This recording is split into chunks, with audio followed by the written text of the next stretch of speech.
Nothing makes you feel better than to have a kid shout out, "That's my mom." So love you.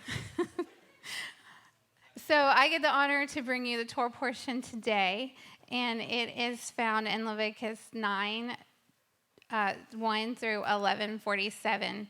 And it's entitled, it's about the 8th day. And so it's about Aaron activating and walking in the Levitical priesthood, the things that God has called him to do. So Aaron and his sons are called to begin offering, and they offer a sin offering, a burnt offering, a grain offering, a fellowship offering, and they begin to act in the job that God has called them to do. And then in verse 9 of Leviticus 23 through 24, chapter 9, verse 23 through 24, you see that after Aaron has finished giving his offering, that Aaron and Moses go in the tent of meeting, and then the glory of Adonai appears.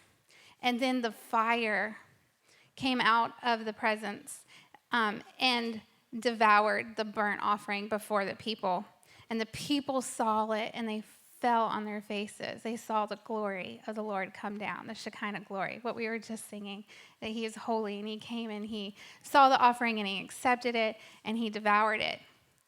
And then you turn the chapter and you go into chapter 10, the next chapter, and it says Aaron's sons, 2 of his sons, right after this offering was devoured and accepted. We don't know how much time had passed between this, but 2 of Aaron's sons offer strange fire, an unauthorized fire before the Lord. And the anger of the Lord was ignited and they were consumed. And so you see in chapter 9, acceptable offering and the Father accepting it and the fire coming down. And then you see strange fire happening right after that. Unacceptable offering. Coming to worship the Father in an unacceptable way. And Aaron wasn't allowed to mourn his sons, the death of his sons, because of what they did. And Aaron was still in a job. He was still acting like the head priest. He was still active in the role. So he could not tear his clothes. He could not fall down on his face. He had a job to do, and he had to continue to worship Yahweh the way Yahweh said that we are to worship him, because he's a holy God.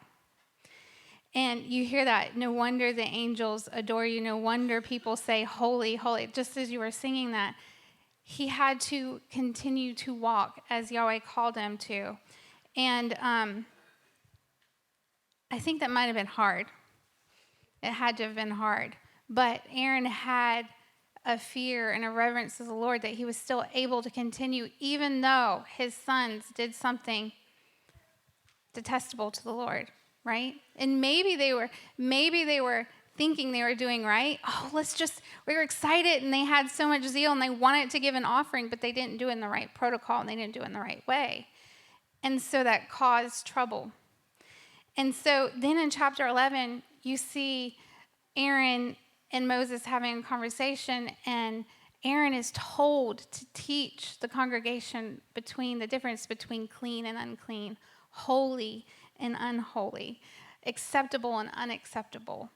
And so you see Aaron starting the offering, God accepting it, then an unclean offering and a strange fire, the consuming fire of Yahweh, they're destroyed, and then Aaron being told, teach them. Are we teaching our children or the people that we're in what is acceptable before the Lord and what is not? Are we approaching him casually?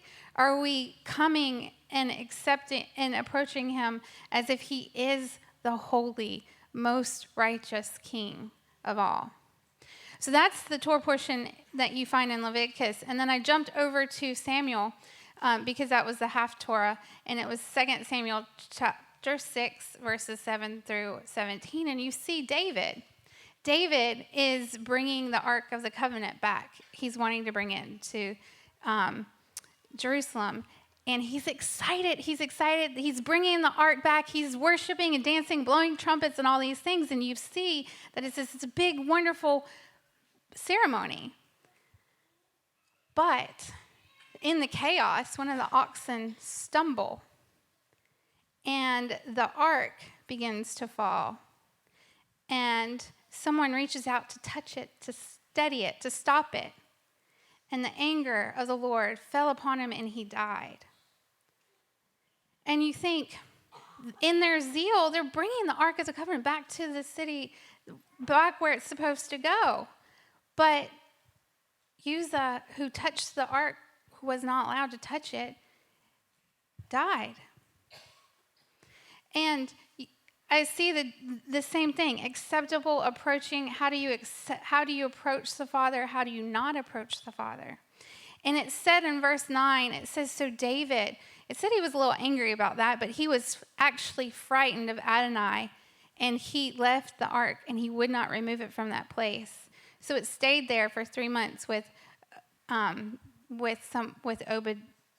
I can't read my writing, so I wrote it so fast. But you couldn't. It stayed there, and the blessings came in that area. And so for 3 months, David, thought about this. Like, I really want this ark to be brought back, but the fear of the Lord stopped him. You see, David began to move the ark in the wrong way. They didn't pull it or prepare to move the ark the appropriate way. And so when the fear of the Lord came upon him, he left it and he went back and I think he reevaluated what was happening. But he still wanted to move that ark. And so he attempted again, and he brought the ark into the city of David. And again, he danced and he worshiped. And his wife, one of his wives, was embarrassed and rebuked him. But David ignored her, and he's like, how dare you come to talk to me how I worship my king? And she wound up not being able to have any children. And so we see that Adonai Yahweh tells David that he was desiring a house, and says that David's heir will build him a temple. But we're seeing in the Torah and the half-Torah, that it's all about our approach. It's our approach before the king. How are we approaching him? Because he is holy. He is worthy. We are supposed to fear him, but we're not supposed to fear him where we can't breathe, we're afraid to move. God doesn't paralyze us with fear like that. He wants us to have a fear that brings wisdom. See, if David had walked in wisdom to begin with when moving the Ark of the Covenant, and he approached it the right way, Uzzah wouldn't have died. If Aaron's sons had wisdom on how to bring an acceptable offering before the Lord, they would not have invoked his anger. So the fear of the Lord is what this Torah portion is really about. It's about when we have fear, we respect Yahweh. Like, we will enter into his house with respect. We are willing to submit to him. We honor him. We have this awe when we come into his presence. I mean, we have this awe where we just want to watch what he has to say. If you've ever been in awe of someone or something, you just watch every move that they make, and you are just mesmerized by them. That is what the fear of the Lord is. That's what Yahweh wants us to have. The fear of the Lord, when we have that, when we approach him, brings faith. It encourages us to be obedient. It helps us to be sanctified. We're willing to worship, and we have confidence in knowing that the Creator, Creator of the heavens and the earth, the one who spoke and creation happened, he looks upon us, and when he speaks in our favor, mountains move. He can look to the storm and say, "Peace, be still."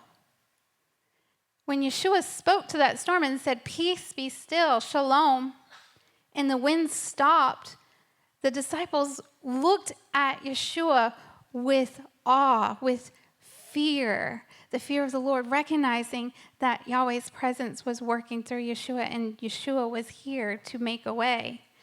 They had confidence. It brings us to the fountain of life. When we fear the Lord, it's the beginning of wisdom, and it helps us to learn to hate evil. We detest things that are not of him. It changes the way we behave. It doesn't mean that we don't love him. We do. We love him. We love him with a passion, but it just changes the way we act. We're not going to treat him casually. Scripture says that when you come to bring an offering to the Lord and you remember you have aught with your brother, you drop the offering and you go fix it. See, that is what fear of the Lord will do. It's not because you want to make it right with your brother or your sister. It's because you love Yahweh so much that you would not dare come before him when you have things that you need to get right. And you love Yahweh so much that you're willing to go through that pain and that hard times to get it right. So that's not saying that we can't come to him full with our mistakes and stuff like that, because he loves us and he is the way. He's the way maker. He's the one who helps us overcome those things.